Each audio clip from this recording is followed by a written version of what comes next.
میں نے کتنے اس کے خادم، غلام، موکلات بیان کیے ہیں، وہ ایک تھے، ایک، اور اس کی تعداد آپ جمع کر لیں تو یہ سینکڑوں بن جاتے. تو سوچیں ایک کی تو یہ طاقت ہے اور سینکڑوں کی کیا طاقت ہوگی جب بندہ اور یہ سینکڑوں اس وقت آ کے مدد کرتے ہیں، حفاظت کرتے ہیں، کفایت کرتے ہیں، حفاظت کرتے ہیں، راہبری کرتے ہیں، رہنمائی کرتے ہیں، چھاؤں کرتے ہیں، ہاتھ رکھتے ہیں، زندگی دیتے ہیں، مرادیں پوری کراتے ہیں، مشکلات حل کراتے ہیں، اور آسے اور امیدوں سے ہم پھول لگاتے ہیں، بس نصیب اور مقدر کو جگاتے، بڑھاتے اور زندگی میں ان کی خیر دیتے ہیں. حضرت شیخ الحدیث رحمۃ اللہ علیہ نے اپنے لکھا ہے کہ ایک بندہ تھا تو وہ تاجر تھا. وہ جا کے ایک بندہ ملا، اس نے کہا جی کہ میں معذور ہوں، اگر آپ مجھے اپنی سواری پہ بٹھا دیں، آپ کو راستہ بھی دکھاؤں گا، مختصر راستہ، اور آپ کو ایسی جگہ بھی دکھاؤں گا جہاں سواری کے لیے گھاس ملتا ہے، اور آپ کو پیسے بھی دوں گا. معذور کو بٹھا لیا. آگے بڑھے تو دو راستے تھے. اس نے معذور نے کہا یہ راستہ، انہوں نے کہا یہ اجاڑ راستہ ہے. کہ نہیں، میرا دیکھا والا ہے، بہترین راستہ ہے، مختصر بھی ہے، سواری کا گھاس بھی ہے، ٹھنڈے چشمے پانی، چیزیں وغیرہ وغیرہ، آپ ادھر سے چلے. جب ادھر گئے تو آگے راستہ اجاڑ تھا، لوگوں کی کھوپڑیاں ہڈیاں پڑی تھی، اور وہ جو بندہ تھا معذور تھا، وہ معذور نہیں تھا. ایک دم کھڑا ہوا، اس نے خنجر نکالا اور خنجر نکال کے اس کو قتل کا ارادہ کیا. اس نے کہا ٹھہر جا، تجھے میرا مال مطلوب ہے، یہ لے لے، مجھے کیوں قتل کرتا؟ اس نے کہا میری ترتیب ہے، پہلے بندہ مارتا ہوں پھر مال لیتا ہوں، یہ سب میں نے مارے ہوا ہے، یہ جو پڑے ہیں سب کو ایسے ہی ٹھپ کے لایا ہوں، معذور بن کے، مریض بن کے. اچھا، اس نے کہا مجھے نفل پڑھنے دے. پاس کا کہنے لگا ان سب نے بھی ایسی کہا تھا، نفل پڑھنے دے. آپ فرمایا کہ میرے اوپر ظالم کھڑا اصرار کر رہا ہے قتل کا، ظالم اصرار کر رہا ہے قتل کا،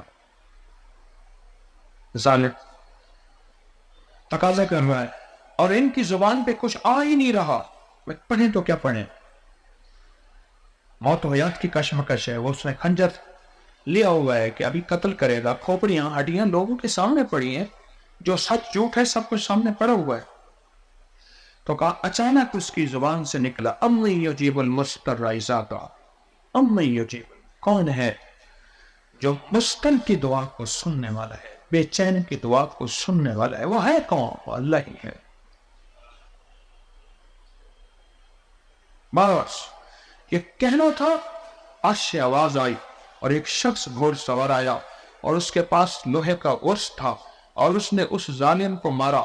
ظالم خون میں لت پت گرا، اور جہاں گرا تو وہاں سے آگ نکلی اور وہ جانے لگا. گھوڑ سوار تو اس سے پوچھا، آپ کون ہیں؟ اتنے کڑے وقت میں، مشکل میں میرے پاس آئے. تو اس نے کہا، میں اس آیت کا غلام ہوں، اس آیت کا غلام.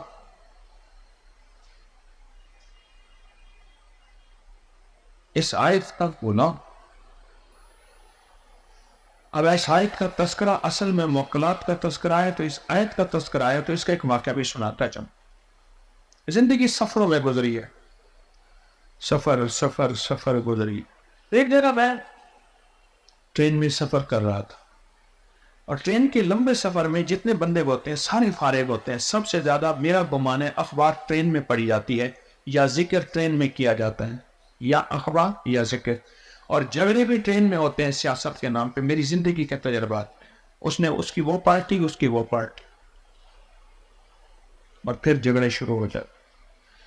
میں بیٹھا تھا ٹرین میں، سفر تھا، تو وہاں بیٹھتے ہی گفتگو کا سلسلہ شروع.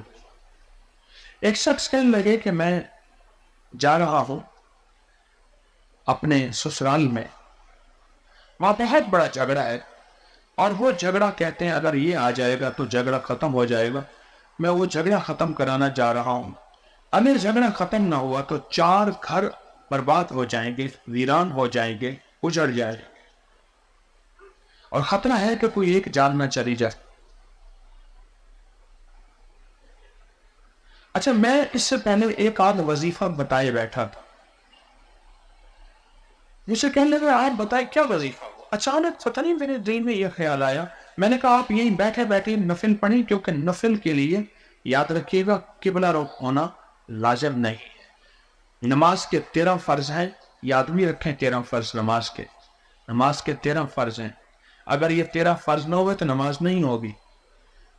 اور یہ فرضوں کے لیے، نوافل کے لیے، آپ گاڑی میں، بس میں، ٹرین میں، جہاز میں بیٹھے ہیں تو اس کے لیے قیام بھی فرض نہیں ہے، قبلہ رخ بھی فرض نہیں ہے نفل کے لیے۔ تو میں نے ان سے کہا، میں نے کہا آپ جہاں بیٹھے ہیں نا، آپ ٹرین میں، آپ یہاں بیٹھ کے نفل پڑھیں، اور آپ کو اگر آیت آتی ہے، میں نے یہ آیت بیان کی، کیا آیت ہے؟ ہاں، امن یجیب المضطر اذا دعا، بس یہاں تک۔ میں نے کہا یہ آیت جو ہے نا، اپنی سورۃ فاتحہ کے بعد جہاں کوئی سورت ملاتے ہیں یا قل هو اللہ پڑھتے ہیں اور سورت ملاتے ہیں، قرآن کی تلاوت کرتے ہیں، اس کی جگہ یہ قرآن کی آیت کا تکرار کریں۔ آپ یہی نفل پڑھیں، وضو کر لیں، ابھی پڑھ لیں، پھر تھوڑی دیر پھر نفل پڑھ لیں، ہیں تو فارغ، سفر لمبا ہے آپ کا، یہ پڑھ لیں، اور باقی وقت میں اسی آیت کو پڑھ لیں، کھلا پڑھتے جائیں۔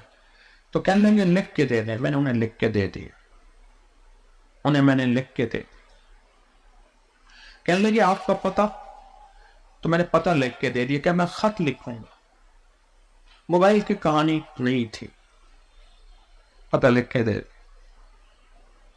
کچھ ہی عرصے بعد مجھے ڈاک میں خط ملا، ابھی بھی ہمارے اس میں ڈاک کے ریکارڈ میں ہوگا، خط ملا، آپ ایسے ایسے مجھے ملے تھے اور میں ایک گھرانے کو بچانے کے لیے جا رہا تھا، اور آپ نے مجھے آیت بتائی تھی، میں نے محنت کر کے اس آیت کو یاد کی، کاغذ سامنے رکھ کے، لیکن ایک دو تسبیح کے بعد مجھے آیت یاد ہو گئی، اور میں جاتے جاتے وہ پڑھتا گیا۔